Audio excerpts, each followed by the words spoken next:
The Bengals franchise tagged the same player again for the second year in a row, and I'm not so sure players on the team are happy about it for reasons I'll get into in today's video. Then the 49ers dealt one of their wideouts to another NFC contender. Players are getting released and more, so let's talk about it all right after.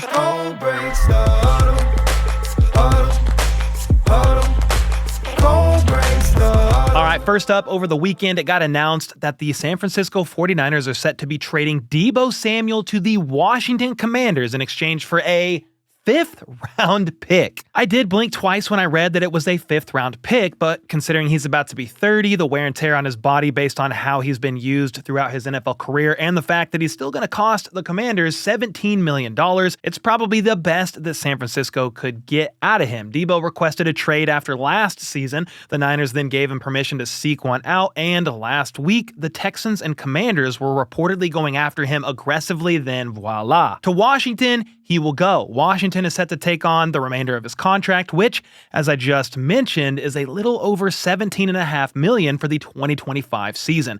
I get that Deebo hasn't quite matched his production from 2021 in these past few years, but he is on a contract year this year, 2025, so a shakeup in where he's playing is probably the best thing for him, and he's going to want to ball out to try to secure some other contract from somebody eventually. That's not to mention the fact that the Niners finished with a losing record last year.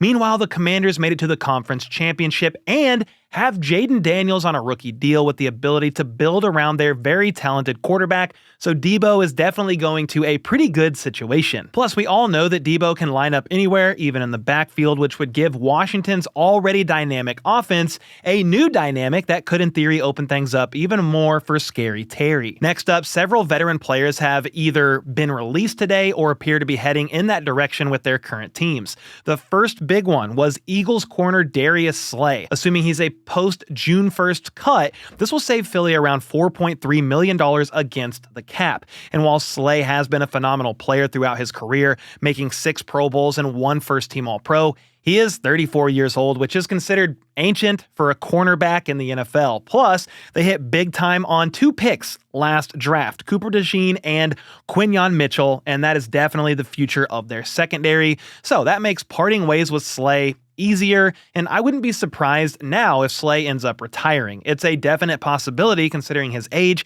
and winning a Super Bowl in your final year would be one heck of a way to go out. That also could boost his stock a bit though, and maybe a team that needs a cornerback would be willing to give him a 1-year veteran min deal, or maybe a little bit better than that. And then the Bengals released offensive guard Alex Kappa today. He suffered an ankle injury in the final game of 2022 that caused him to miss the entire postseason, and some think he hasn't been the same since that injury.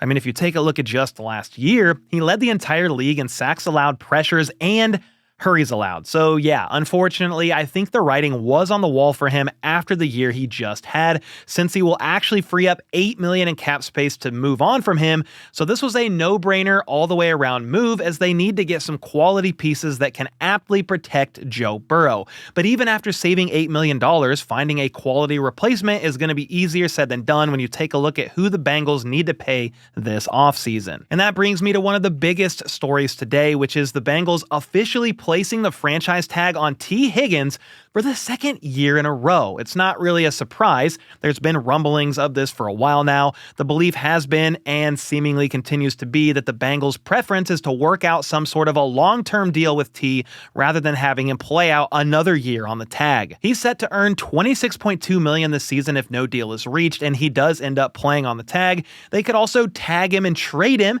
if they can't agree to a long-term deal, though that seems the most unlikely option at this point, which honestly could be a bit of posturing from the Bengals front office to try to drive up his value even more. I mean, I still think a tag and trade makes sense here and has to at least be considered for the Bengals. After all, T would have been the biggest wide receiver in free agency, and lots of teams were interested and still would be interested in trading for him. The Bengals could then use whatever draft capital they get out of T. Higgins to draft a receiver early and keep that guy around on a cheap deal, because a long-term extension for Higgins gets tricky when you consider that Jamar Chase and Trey Hendrickson are also looking to get long-term deals done. Jamar is expected to become the highest paid receiver in football and could earn as much as $40 million APY, and apparently an offer has already been made to him, but quote, the two sides remain far apart for now. Well, that's crazy and most likely means he really is pushing to try to get that 40-ish million per year, while the Bengals are probably wanting to keep him closer to Justin Jefferson money,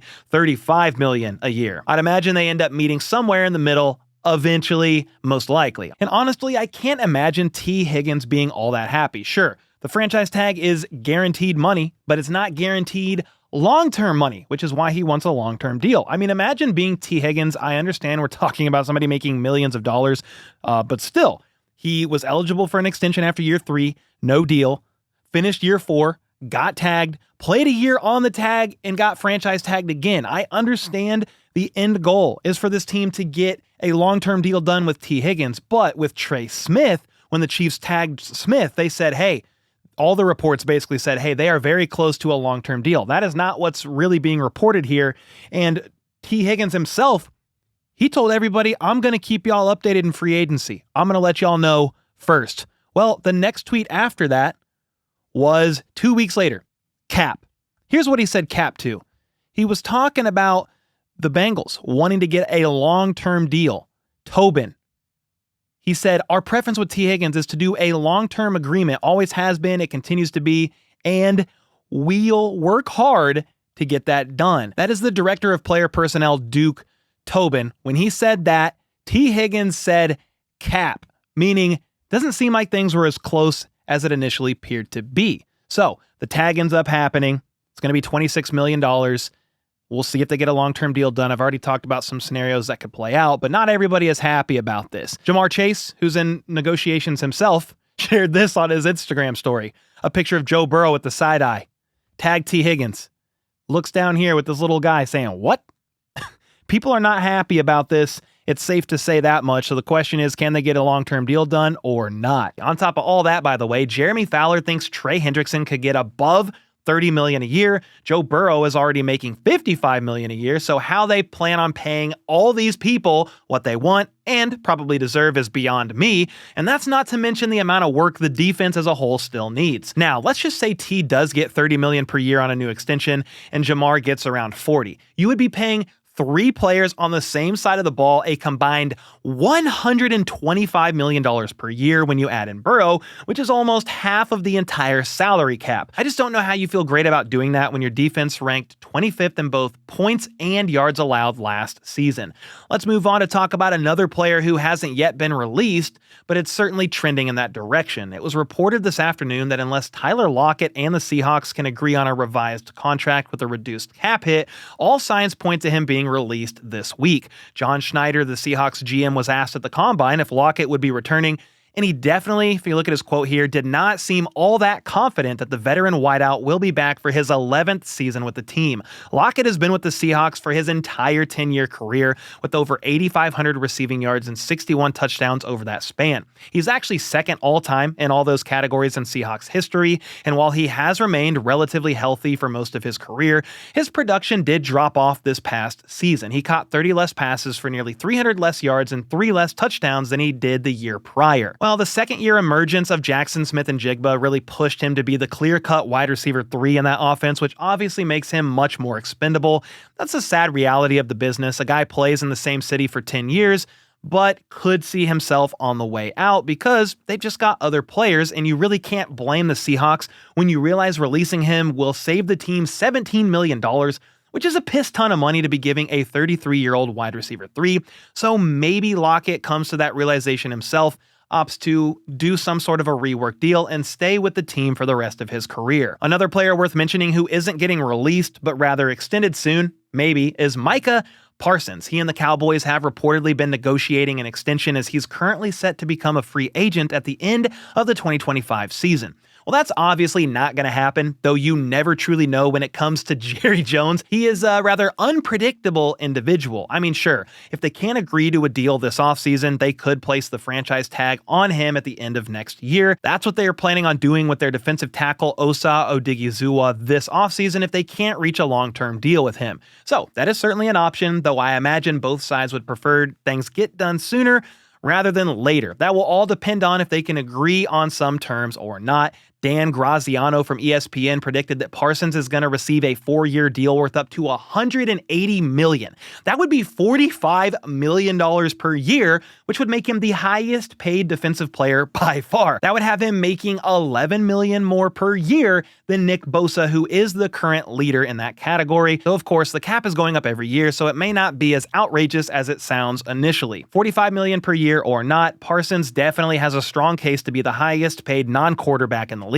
He's recorded at least 12 sacks in all 4 years of his career and is just one of 4 players to reach 10 sacks in their first 4. This man missed 4 games last year and still finished tied for the 5th most sacks in the league with 12. So I don't know if he gets $45 million a year or not, but I would not be surprised one bit if he beats out Nick Bosa's contract by quite a bit. Dak Prescott just signed a new deal before the start of last season and is currently the highest paid player in the league, so there is a chance the Cowboys end up having the highest paid offensive and defensive player on the same team. And then it sadly appears that we have reached the end of an iconic era in sports broadcasting. Jimmy Johnson announced that he is retiring from Fox Sports after 31 years, which is pretty insane because I am 33. This man has been doing this since I was 2, a wee little baby in Chiefs diapers. Anyway, Johnson is now 81 years old, but has had one hell of a professional career. He won a national championship as the head coach of the University of Miami in 1987, then won 2 Super Bowls as the Cowboys coach in 92 and 93. So he will definitely be missed. Make sure to let me know your thoughts on that, the end of an era for Jimmy Johnson, as well as some of the players who could be in line to get paid soon, and what the heck the Bengals are going to end up doing with all they need to do. I'll see you down in the comments below with your answers, and with that, I'll see y'all next time.